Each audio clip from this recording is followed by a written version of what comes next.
तो आज बात करते हैं कि असली भक्ति क्या है। क्या ये सिर्फ मतलब पूजा पाठ करना है या मंदिर जाना? रामकृष्ण परमहंस इस पे एक बहुत बहुत गहरी बात कहते हैं। हाँ बिल्कुल। कि सच्चा भक्त वो है जो ब्रह्म को, उस परम सत्य को हर जगह देखता है। हर जगह। हाँ, हर इंसान में, हर चीज में, हर घटना में। ये कोई बाहरी चीज नहीं है। हाँ, ये एक अंदर की एक समझ है, एक दृष्टि है। हाँ। एक दृष्टि। तो आज हम रामकृष्ण के नजरिए से इसी को थोड़ा समझने की कोशिश करेंगे। बिल्कुल, यात्रा में ही ब्रह्म का अनुभव हो। बिल्कुल। और ये जो यात्रा है ना समझ की, इसकी शुरुआत अक्सर नेति नेति से होती है। नेति नेति। हाँ, साधक खुद से पूछता है मैं कौन हूँ। हाँ। और फिर वो धीरे धीरे पहचानता है कि अच्छा मैं ये शरीर नहीं हूँ, मैं ये मन भी नहीं हूँ, ये जो विचार आ रहे हैं, भावनाएं हैं, ये भी मैं नहीं हूँ। अच्छा, तो ये नहीं करके हाँ, नेति करके वो मतलब इन सब चीजों से खुद को अलग करता है अपने असल स्वरूप को खोजने के लिए। लेकिन ये नहीं कहना थोड़ा नेगेटिव सा नहीं लगता? अगर सब कुछ ब्रह्म ही है तो फिर चीजों को नकारने का क्या पॉइंट है? सवाल बहुत अच्छा है और ये कंफ्यूजन होता है अक्सर। देखिए, ये जो नकारना है ना, ये परमानेंट नहीं है। अच्छा। ये बस एक सफाई जैसा है। जैसे हम धूल हटाते हैं ना, वैसे ही गलत पहचान, गलत धारणाएं हटा रहे हैं।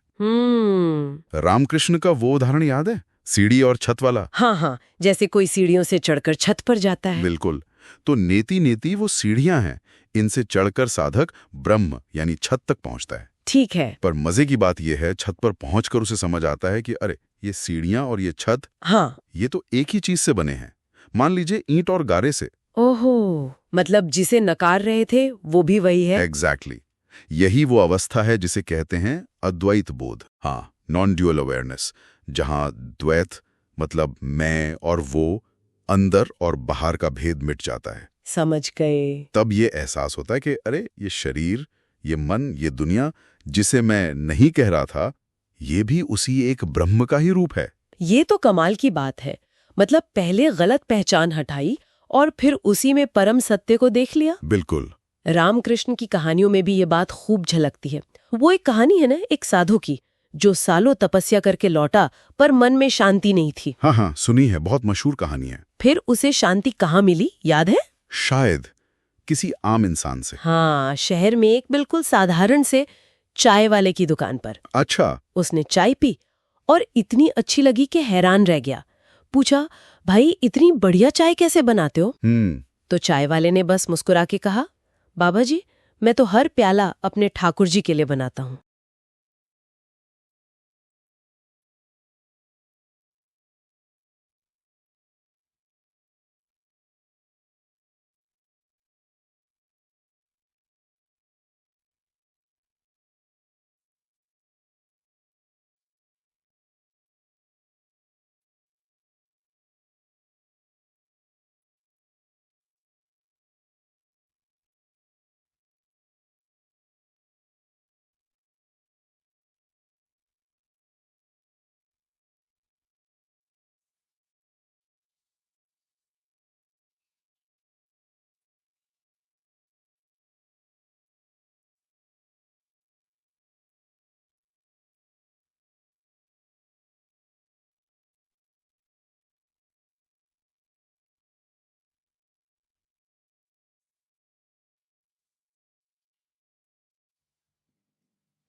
तुम्हारे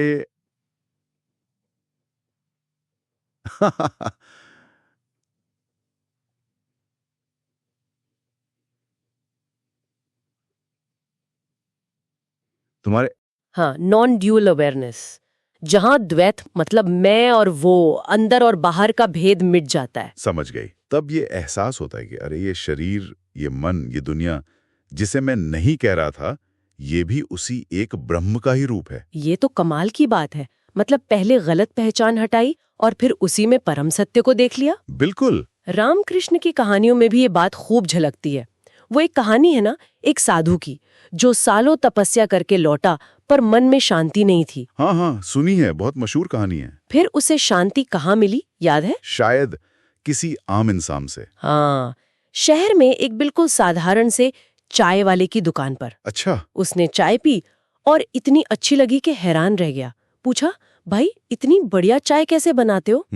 तो चाय वाले ने बस मुस्कुरा के कहा, बाबा जी मैं तो हर प्याला अपने ठाकुर जी के लिए बनाता हूँ। बस उसी पल साधु को बोध हुआ, ईश्वर कहीं दूर जंगल में नहीं, वो तो यही है, इस चाय वाले के काम में, उसकी सेवा में। क्या बात है।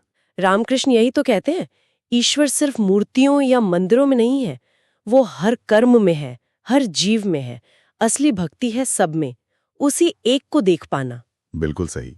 और ये जो दृष्टि है ना, ये सिर्फ इंसानों या कर्मों तक ही नहीं रुकती, ये पूरी सृष्टि पर लागू होती है। पूरी सृष्टि पर मतलब?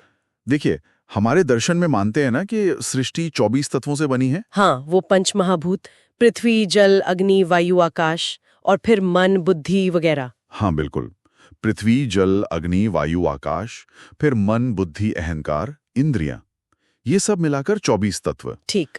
तो रामकृष्ण के नजरिए से ये सारे तत्व, ये पूरी डाइवर्सिटी जो दिख रही है, ये सब उसी एक ब्रह्म का खेल है, उसी की अभिव्यक्ति। अच्छा, जैसे पानी, बर्फ और भाप होते हैं, है तो H2O ही।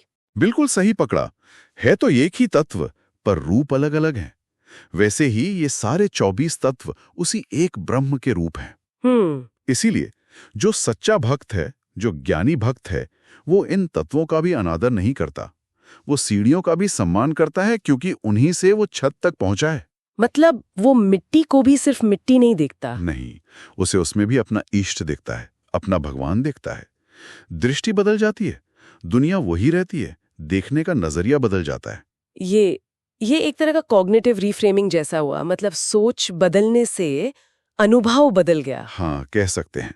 पर यह सिर्फ बौद्धिक नहीं है, ये एक गहरा अनुभव है, ये जानना कि जो कुछ भी है वो ब्रह्म ही है। लेकिन रोजमर्रा की जिंदगी में ये कितना प्रैक्टिकल है? मतलब जब कोई मुश्किल आती है या किसी से झगड़ा हो जाता है, तब हर चीज में, हर किसी में ब्रह्म देखना थोड़ा मुश्किल नहीं? मुश्किल तो है, बिल्कुल है। रामकृष्ण भी ये नहीं कहते थे कि ये एक दिन में हो जाएगा या ये आसान है। ये साधना है, निरंतर अभ्यास है। पर उन्होंने जोर इसी बात पर दिया जी कि इस बोध को जीवन में उतारना है। सही बात है। सिर्फ आंख बंद करके ध्यान में नहीं बैठना। जब हम कहते हैं ना कि 24 तत्वों में मन और बुद्धि भी शामिल है, तो इसका मतलब हमारी सोच, हमारी भावनाएं, यहाँ तक कि जो मुश्किलें आ रही हैं, जो संघर्ष है, वो भी उसी बड़ी तस्वीर का हिस्सा है। अच्छा, उनको साक्षी भाव से देखना, उनमें उलझने के बजाय उनके पीछे जो एक एकता है, उसे पहचानने की कोशिश करना, यही तो साधना है। ये दृष्टि धीरे धीरे आती है। तो अगर सान निकालें तो भक्ति सिर्फ इमोशन या रिचुअल नहीं है, ये एक पूरा बोध है ना? हाँ, एक समग्र बोध, टोटल अवेयरनेस कह सकते हैं, जहां मन, बुद्धि, नजर सब मिलकर हर कण में उसी एक को देखते हैं। जैसा रामकृष्ण कहते थे, पेड़, पशु, इंसान, पत्थर, सब उसी की लीला है। बिल्कुल। और शायद सवाल ये नहीं होना चाहिए कि ईश्वर कहाँ है, तो क्या होना चाहिए? सवाल ये होना चाहिए कि क्या मेरे अंदर वो दृष्टि है जो उसे हर जगह देख सके। वाह! यात्रा नीति से शुरू जरूर होती है, पर मंजिल वो बोध है जहां ये अनुभव हो कि हर चीज, हर जीव, हर कण सब ब्रह्म ही है। यही ज्ञान युक्त भक्ति है। और अंत में यही कि ब्रह्म ही सृष्टि है।